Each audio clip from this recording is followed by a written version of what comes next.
The first waterfall we came to was Schoolhouse Falls. I had no intention of running this waterfall, so we just decided to put in at the base of that and paddle across to the other side to continue our hike down to the put in.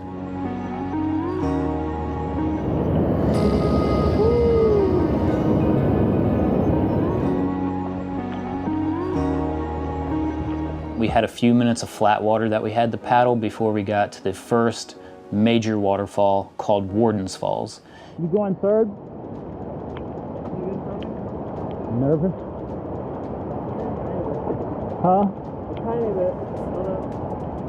All right. I started off pretty good, and then I realized, like, wow, this is actually a really steep waterfall.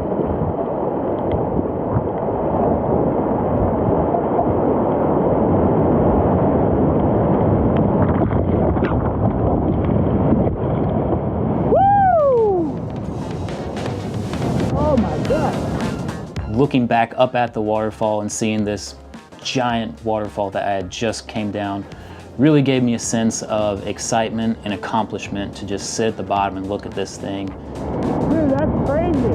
And knowing that I had hiked to this waterfall many times before and seen it at the base, and never in my wildest dreams did I imagine that I would be one day kayaking down this. Dude, I've hiked to this waterfall many times. I never thought I'd actually run it. Yeah. Warden Falls. So after we got done at Warden's Falls, we rounded the corner and we got to Jawbone Falls. It's a long slide. This it? Okay.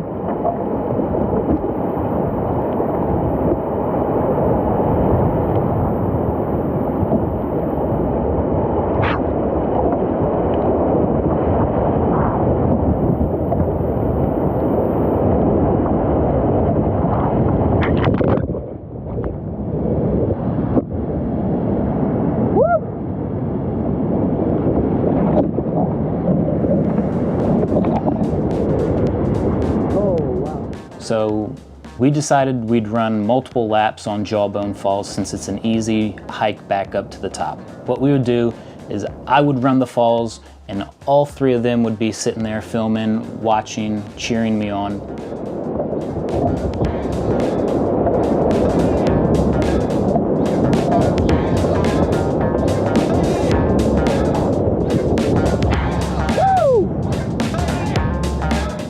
And then I would get to the bottom, and then we'd reset, and the next person would go.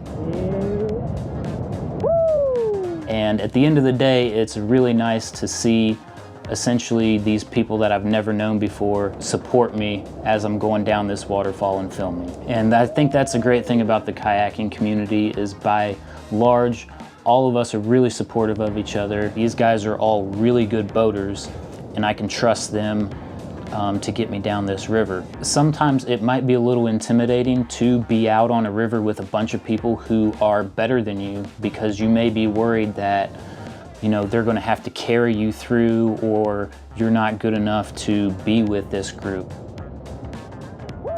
I was trying not to be intimidated by knowing that I was with people who are much more skilled than me, but looking at it from a perspective of, okay, what can I learn from these guys to make myself a better boater? We paddled on down to the next waterfall, which was called Riding Ford Falls, and we got through that one pretty easily. My only concern was just I wanted a more clean line down it, but that's just me trying to chase perfection, wanting clean lines. Yeah, it was slow. I wasn't worried. I was just like, man, I want a cleaner line.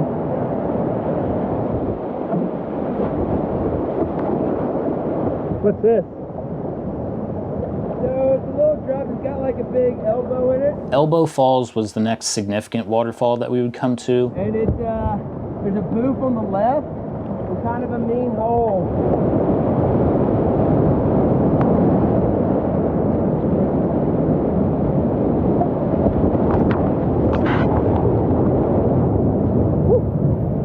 Turn around, look at the backwash on it.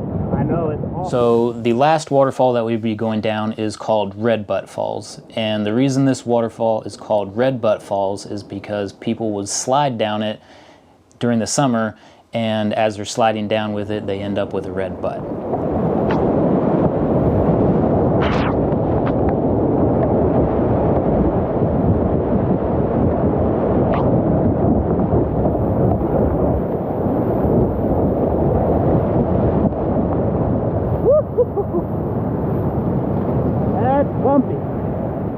So below Red Butt Falls is where the river starts to really narrow and get a lot more tight and technical. And this was the part of the river that I hadn't actually seen from my hiking days. I had seen part of it. That said, I was still very confident in doing it because I knew I had a good group who was giving good beta and had safety in mind. We came to the first rapid that we would have to scout. And this rapid doesn't have a name, but there is a waterfall coming in on the side called Lichen Falls, so we just called it Lichen Falls Rapid. And the river goes between two undercut rocks, and below these two rocks is a really ill-placed log that just clogs the whole river.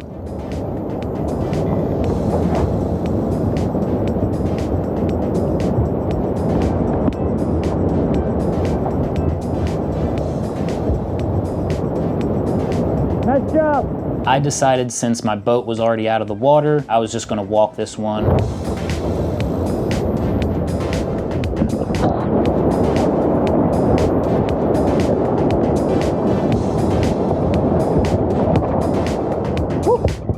So after some good quality river running, we came to what was a mandatory portage, and I believe this rapid is called Plinko. It's completely unrunnable. It's full of sieves, log jams, undercuts. It just looked absolutely nasty. And we had a pretty stout portage to get around it. Stout portage.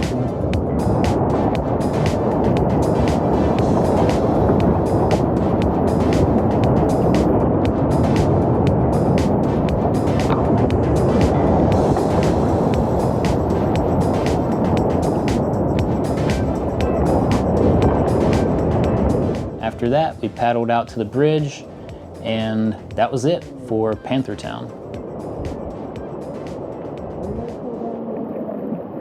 Overall, I really enjoyed this river. It might be my favorite river to date, and I felt very comfortable and confident going out there and running this river because I had hiked it so many times in the past. And it was really neat to bring everything kind of full circle, from my waterfall hiking to my kayaking.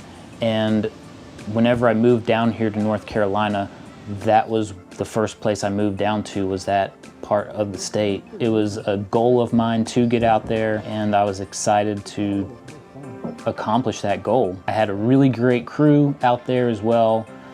Big shout outs to Nathan Anderson, Ryan Osborne, and Jim Baker, who were all part of this day. And thank you guys for helping me get down the river. It was really fun paddling with you guys.